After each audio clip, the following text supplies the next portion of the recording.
What's up, guys? I'm Fanny Pack Swag, and today we're going to be going over some of the basic mechanics of Counter-Strike Global Offensive. Now, when I say basic mechanics of the video game, it's the fundamental uh, skills that each player will acquire to become what would be considered like a good Counter-Strike player or even a professional Counter-Strike player. This will be a characteristic used to describe every single Counter-Strike player that has ever done something worth talking about on this game. So before we jump in, just be sure if you like the video, drop a like at the bottom, subscribe if you'd like to see future content. This will be part of a series where I will be dropping different videos, informational videos about Counter-Strike, frag movies, etc., etc. But let's jump right in. Alright guys, so I said we were going to be going over basic CSGO fundamentals today, and we're going to start at the most basic of the fundamentals and move our way up to maybe more complicated or complex fundamentals of the game.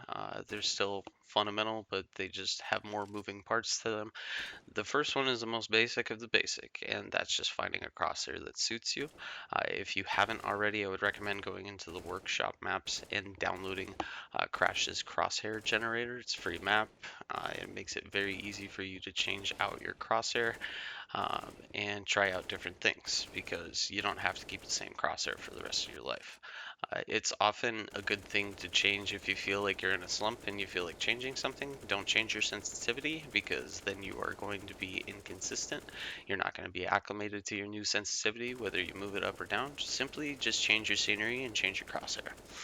That always seems to work for me a little bit, gets me out of the funk, and then you start playing regularly again.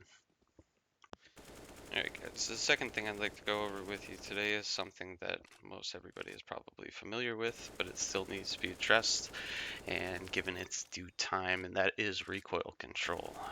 Every gun inside of this game has a unique recoil pattern to it that if you were to follow it perfectly or near perfectly, all of your bullets would end up in the same spot or relative same spot, depending on RNG and other variables and factors. Now, there is another workshop map that's also made by the same guy as Aim Botz. I can't remember the guy's name off the top of my head right now, but it's called Recoil Master. It's free download, and it will be able to help you improve your recoil control with various different weapons. The two most important weapons inside of Recoil Master are obviously going to be the main weapons that you buy most of the time on buy rounds, right?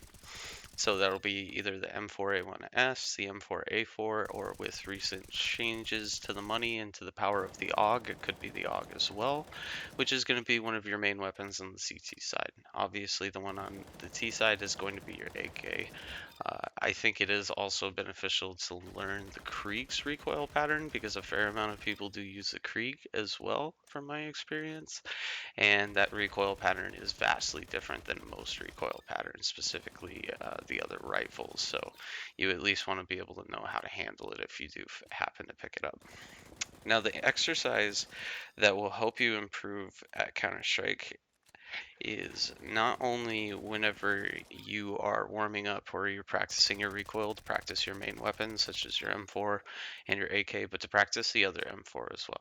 Practice the AUK, practice the Krieg, practice the FAMAS. Weapons that you see people are buying usually, you want to be able to practice those weapons as well. So what I usually do for the exercise is I'll practice my AK, I'll practice my M4, I'll give it about 5 minutes each. I don't really put a timer on myself. And then I will pick one new weapon and I'll practice that for 5 minutes. And it can be any weapon. Usually I'll practice either the FAMAS or the Galil. If I don't have enough money to buy the M4, those are the guns that I'm going for, or a new SMG. And over time, again, just like with counter strafing, if I practice those weapons enough times, then I will be able to integrate that spray style or that spray pattern into my everyday game and into my competitive matches, just making me a better overall, more rounded player, if that makes sense. So Recoil Master, very important, learn your sprays.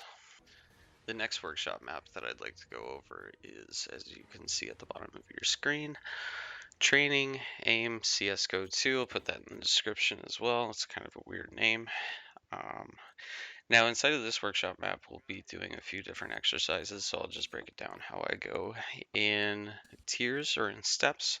So when I first get into the training Aim CSGO server, is I want to be able to just kind of warm up a little bit. This is usually the first map that I'm going to play at all.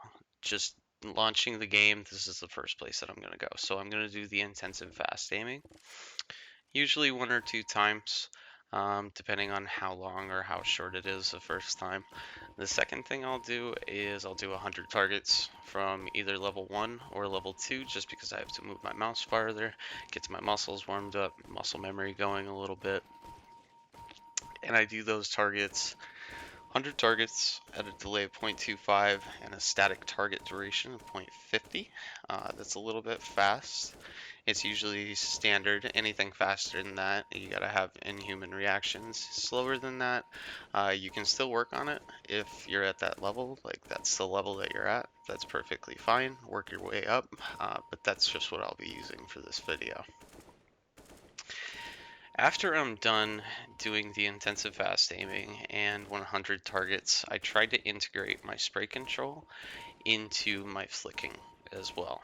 So I don't want to spend just an entire amount of time shooting at targets and just flicking to one target to the next. That gives you kind of a false sense of confidence. Because if you think about it, what you're going to be doing when you're flicking is often you'll be spraying, so you'll be continuing the shot. So I don't want to have to just kill 100 targets with 2 bullets. That's unrealistic. That's not what I'm going to be doing inside of games. So I want to use this period of time to be able to replicate that. How I'm going to replicate that is I change the amount of targets that I'm going to do, and this is classic mode, by the way, just to be clear. I change the amount of targets from 100 down to 50, the shots to kill from 1 to 4, the static target duration up to 1 second. I believe that you can put it at 0.75, but that's going to be pretty quick to get 4 bullets downrange on the target in less than a second. So just play around with the settings, see what you like to do. And then I do the delay between the targets at 0.5 seconds, just to give your AK the chance to reset its recoil, or any other gun for that matter. And I want you to do this exercise about 2 or 3 times. This combines in your head that whenever you're flicking, that you should also be integrating your spray control into your flick. It's one of those subconscious things that you won't even realize that you're doing it, but eventually over a period of time, inside of competitive games, when you start flicking, you'll automatically transfer into your spray control, as opposed to flicking and then having to correct your spray control later. Alright guys, the next map that I'd like to go over, it's also a workshop map, downloaded for free.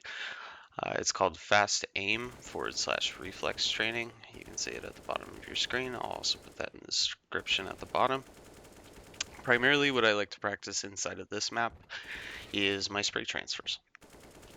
So the spray control and the spray flicking that we were doing on the targets previously, that's helpful, but you really want to be able to practice these fundamentals on actual character values. This is why people promote using deathmatch, or people promote using a server with bots. We'll get to both those topics at a different time.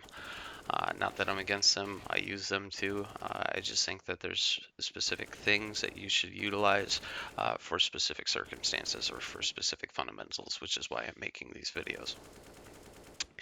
In fast aim, reflex training, you're able to integrate what you just were training your muscles to do in training Aim CSGO, and after that, after you're done with your first flick, I want you to try to flick to other targets.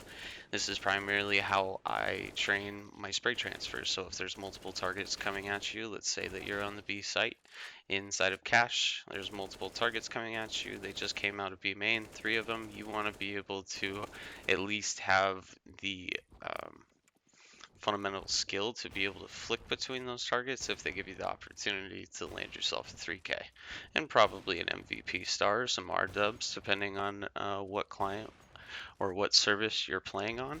Inside of this map, for any of the oppers, this is also a good place to op, in my opinion, because the bots respond differently. They specifically respond differently to an op. They tend to hide a little bit more. They'll try to be a little bit sneakier. You can practice your flick shots. They get close up to you, so you can also practice your no scopes.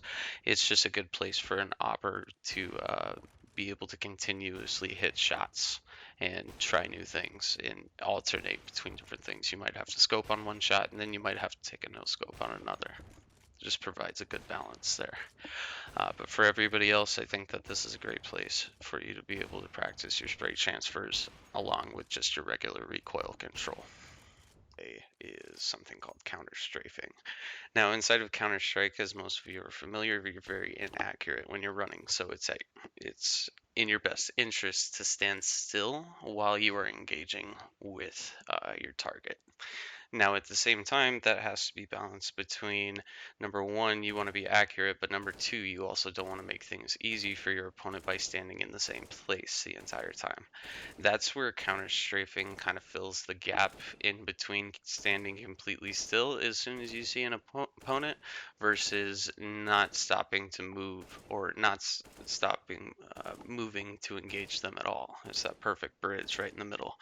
Counter strafing is performed in a way, let's say that you are going to peek a brand new angle, that you're on catwalk on Dust 2, right? You're on the terrorist side, and you're going to peek the default boxes at sight.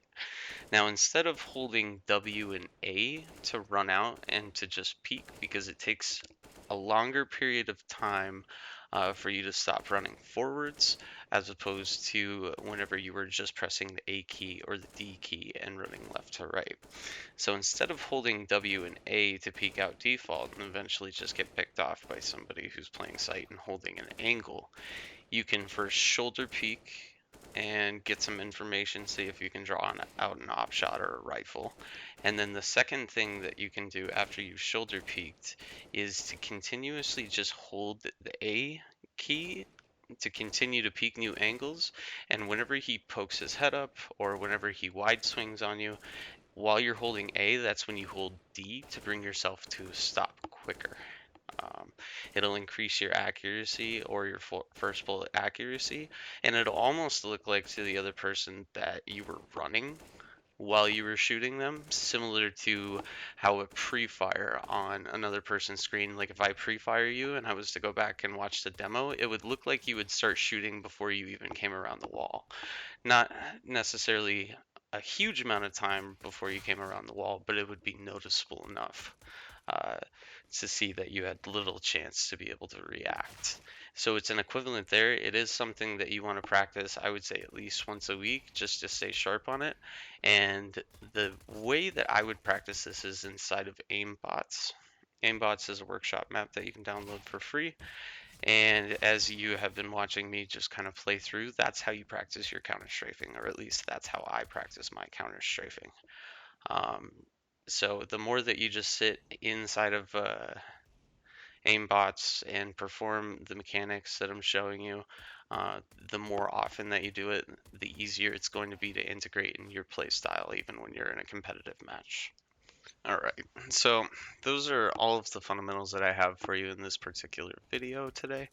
I will be producing additional videos in the future, more related to movement, teamwork, economy, everything that makes Counter-Strike what it is. However, I'm trying to separate those into small, uh, digestible pieces for everybody to move at an effective rate in a stepping stone kind of way, if you will, and be able to understand the content and be able to actually apply the content in a given period of time as well.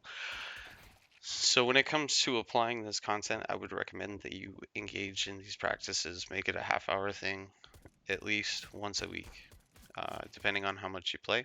If you play more, maybe make it twice a week. The more that you engage in these fundamentals and the more that you practice them, the better that you're going to play inside of your competitive games, and the overall, the better that you play, the more that you rank up, and you are going to be theoretically more satisfied with the game the more that you engage in best practices and practicing those fundamentals. So just keep that in mind, that this is no different than anything else in life. It's simply just working at something to become talented at it. All right. Don't forget to drop a like, subscribe if you like this video, leave a comment if there's anything I can improve, or just let me know that you like the video. I love all feedback, and I'll see you guys next time.